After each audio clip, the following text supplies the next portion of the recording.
pemirsa dimanapun berada mengenal sejarah dengan waktu singkat, walaupun diceritakan di dalam buku berjam-jam, tapi dengan cerita Pak Ridwan Saidi, kita akan mengenal sejarah seputar proklamasi. Gimana Bang Ridwan bisa ceritakan? Iya, yang pertama dulu kan ada dua tokoh ya, yang kita namakan kemudian Soekarno-Hatta. Ya.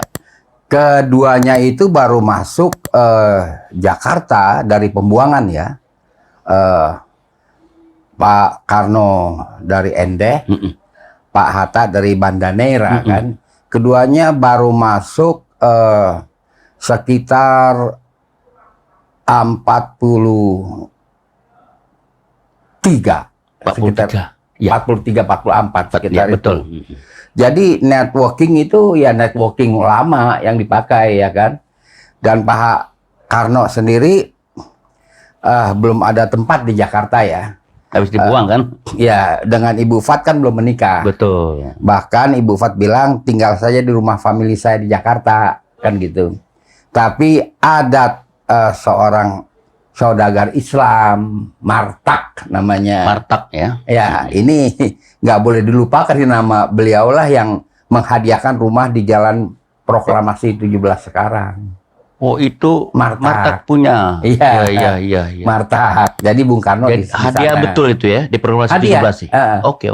Dia Martak itu jangan dilupakan namanya. Martak siapa Bang? Martak saudagar saja. Saudagar. Dari etnis Arab atau pribumi? Dia dari Arab. Ya, Arab, Martak itu dia punya farm.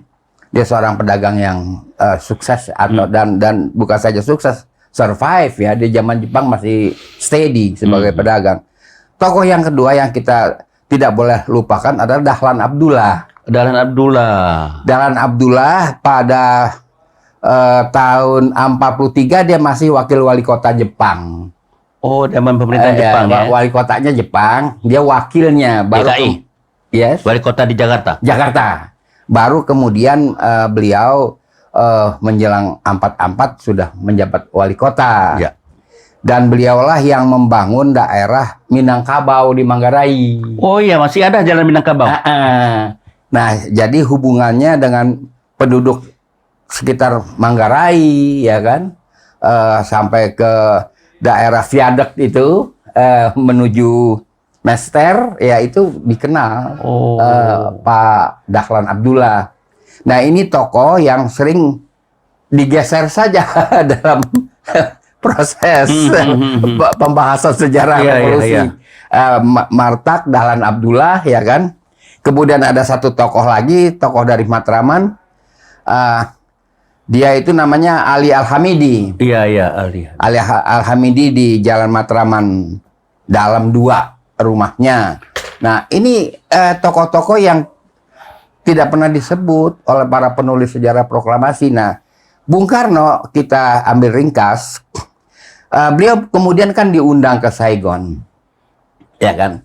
Pembicaraan di Saigon itu dengan Bung Hatta, ya kan, ada 2 tokoh lagi. Itu ya kan? Tanggal berapa diundang ke Saigon? Di Saigon itu dia masing udah antara 45, ya. Sudah masuk 45. Kalau nggak salah 3 hari atau 4 hari sebelumnya ya? Iya. Proklamasi. 6 hari. Jauh. Masih jauh. Malah sebelum BPUPKI. Atau setelah BPUPKI. Oke. Setelah BPUPKI. 10 hari sebelum proklamasi. Iya. Setelah BPUPKI yang bulan Mei Juni kan? Betul. Bulan Mei Juni. Nah, lantas beliau atas perkenan Jepang membentuk Dokuritsu Junbicho Sakai yang kita sebut Badan Penyelidik Usaha Persiapan Kemerdekaan Indonesia. Nah, itulah yang mempersiapkan Undang-Undang Dasar. Kemudian dibentuk Panitia Perumus, tanggal 22 Juni mereka selesai bekerja, melahirkan yang kemudian disebut Piagam Jakarta.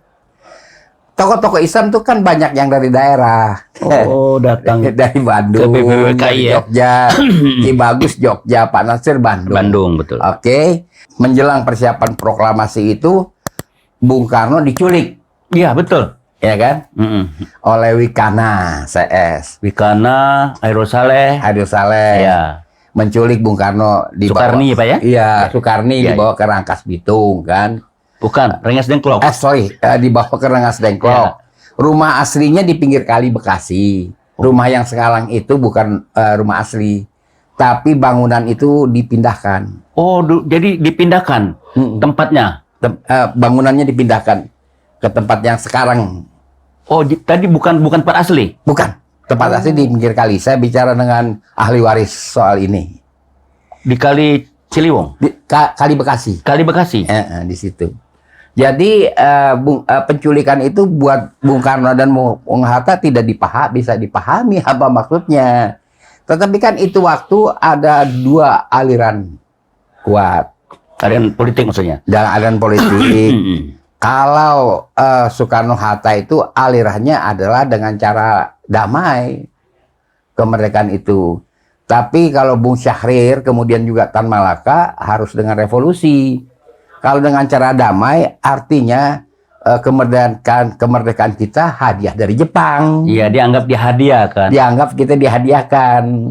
Ya kan, kemudian Jepang juga menurut saya nggak mau kalah percuma dari sekutu, ya kan? Iyalah pasti. Makanya dia tinggalkan jejak. Banyak ketika Jepang menyerah, ya kan? Tahanan-tahanan politik Jepang kan bebas sendiri. Oh gitu. Karena dia nggak diurus lagi di rumah tahanan. Nggak ada yang ngurus kan, nggak ada hukum kekacau ya. Iya betul. Jadi pada keluar sendiri dari rumah tahanan.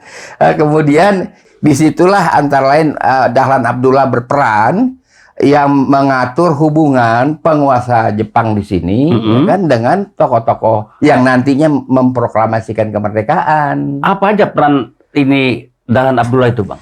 Pengerahan massa itu kan belum pernah disebutkan ya namanya. Pengerahan massa. Jangan kita lupa bahwa pada rapat malam hari 16 Agustus di Imam Bonjol itu kan proklamasi diputuskan di lapangan Ikada. Oh, Ikada Monas ya? Monas. Sekarang ya, Gambir. Ya, Ikada itu kemudian diartikan Ikatan Atlet Jakarta. Betul. Bang, nanti kita cerita itu, Bang ya. Bang cerita lu yang awal. Iya. Jadi di sanalah peran Dahlan Abdullah. Karena dia seorang wali kota yang dikenal. Kalau kita lihat ya, kemudian kita lihat pada tanggal 17 Agustus pagi, itu kan yang hadir pakaiannya rapi semua. Yang sekitar Soekarno tentu toh. Iya, yang hadir di proklamasi kan. Iya. Jadi ada cerita bahwa itu tukang sayur katanya, ada kan. preman katanya. Enggak lah, kalau kita lihat itu guru-guru. Karena Dahlan Abdullah juga tokoh guru ya. Dia wali kota kan. Wali kota dan dia PGRI kemudian. Oke. Dia Persatuan Guru. Jadi malam hari itu ditetapkan kemerdekaan tanggal 17. Betul. Ya kan? Di lapangan Ikada. Oke. Nah, kemudian persiapan itu di rumah Bung Karno. Pada ketika itulah berubah pikiran, mungkin informasi dari Dahlan Abdullah agar proklamasi itu tidak di tempat terbuka. Oh, apa alasannya? Alasannya kita nggak tahu gangguan keamanan kan. Oh, oke. Makanya kan proklamasi berlangsung singkat sekali. Bung Karno pidato pengantar sebentar, lalu baca teks proklamasi lalu selesai. Beberapa menit lah ya. Iya, kita tidak tahu itu waktu yang dihitung oleh Jepang, ya kan, bahaya apa yang akan muncul. Jadi nggak jadi dapat Ikada, kan gitu. Sedangkan BM dia dan teman-temannya udah berkumpul di Ikada. Oh gitu, Bang ya. Udah.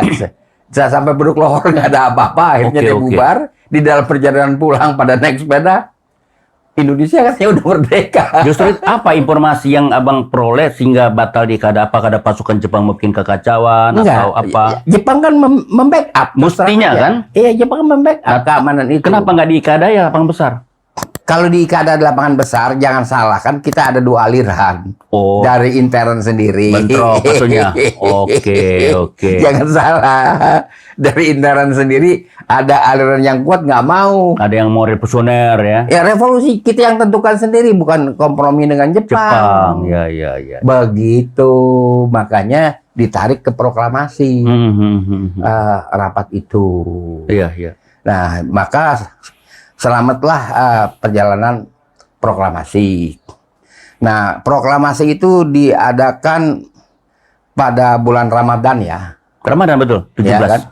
Kemudian pada hari Idul Adha-nya Ali Al-Hamidi yang juga pada waktu 17 Agustus itu ikut mengerahkan massa orang-orang Matraman. Dia menggerakkan atau menginisiatif sholat Idul Fitri di lapangan proklamasi. Oh gitu. Iya. Untuk sholat Idul Fitri. Idul Fitri. Ada Soekarno nggak? Ada ya? Soekarno ada. Ya, ya. Direncanakan itu waktu adalah imam dan khatib Pak Natsir. Karena kan Ali Al-Hamidi ini orang Masyumi juga. Iya. Kan? Tetapi ada kesulitan dalam perjalanan, nggak mudah pada waktu itu dari Bandung ke Jakarta. Iya. Sehingga akhirnya Ali Al-Hamidi sendiri yang imam dan khatib. Nah itu Islam sana. Tapi tetap timbul ketidakpuasan bahwa ini nggak merata penyampaian berita kemerdekaan ini. Banyak orang mau dukung tapi gimana? Nggak dengar ya? Nggak tersiar dengan merata? Nggak merata. Misalnya siapa itu Bekasi, tokoh Bekasi. Nggak dengar. Kiai apa? Nur Ali. Juga kan minta supaya kita adakan pertemuan. Lalu Mufreni Mukmin. Oh ini yang ajudannya Pak Soekarno. Betul ya? Soekarno dan Pak Adam lah ya. Waktu waktu September ya. September 2015. Pak Adam menginisiatifkan kita harus ada rapat akbar mendukung itu, ya kan? Mendukung proklamasi. Tidak seperti sekarang. Anwar Haryono ke daerah Kebayuran mengumumkan. Oh, muter-muter ya. Iya. Dia yang keliling-keliling sepeda Indonesia merdeka. Iya. Luar biasa ya Anwar Haryono. Iya, Pak Anwar itu orang Masyumi. Dulu kan dia. Radio itu belum berfungsi Bang ya? Ada radio tapi itu masih dikuasain ini Jepang apa gimana? Jepang, tapi kan Mirom itu adalah Indi radio Om Rover itu kan nggak berjalan. Jadi proklamasi kan memakai sound system dari Mirom yang kemudian jadi RRI. Katanya ada cerita Bang waktu mau nyiarkan ya kelompok dari Indonesia tiba-tiba orang Jepang diusir katanya. Iya. Gitu. Iya. Iya ya. Iya diusir. Jadi apa namanya? Sound system juga udah nggak ada. Betul. Ya, jadi Mirom nggak ada penguasanya. RRI zaman sekarang ya, nggak ada penguasanya. Jadi berat itu menyampaikan berita kemerdekaan. Jadi harus rapat raksasa di lapangan Ikada. Yang tadi saya sebut lapangan itu disebut Ikada karena di situ ada satu tempat, di samping ada tempat pacuan kuda, tapi juga ada tempat atlet. Oke Bang, nanti sebelum sampai Ikada ya. Oh, sorry. Nanti saya mau tanya gini Bang, kenapa ada nggak cerita lain orang di sekitar Soekarno menjelang detik proklamasi itu? Yang terkenal kan Soekarni, Hairul Saleh, Wikana, Sayunute. Ada nggak kenal ke tokoh lain? Ahmad Subarjo. Ahmad Subarjo lah yang menjemput Pak Karno waktu diculik. Oke. Karena Bung Karno dan Bung Hatta nggak tahu. Ada nggak? Ini katanya ada informasi beberapa buku. Ini diperintah oleh Laksamana Maeda untuk jemput Soekarno Hatta. Dia keheran kok di mana Soekarno Hatta gitu. Bisa jadi karena kan kemerdekaan mau diumumkan besok. Betul. Pak Karno nggak ada di Jakarta dan Bung Hatta. Sangat mungkin Laksamana Maeda jalurnya kan Dahlan Abdullah. Karena begini Bang, waktu Soekarno jemput langsung ke rumah Maeda kan? Yes. Betul Bang? Salah saya? Betul ya? Imam Bonjol, ya siapa kawan kita Pak Dahlan Abdullah itu kan? Masih dia penghubungnya ya? Penghubungnya tetap beliau. Jadi pada waktu itu selamatlah proklamasi. Selamat ya. Selamat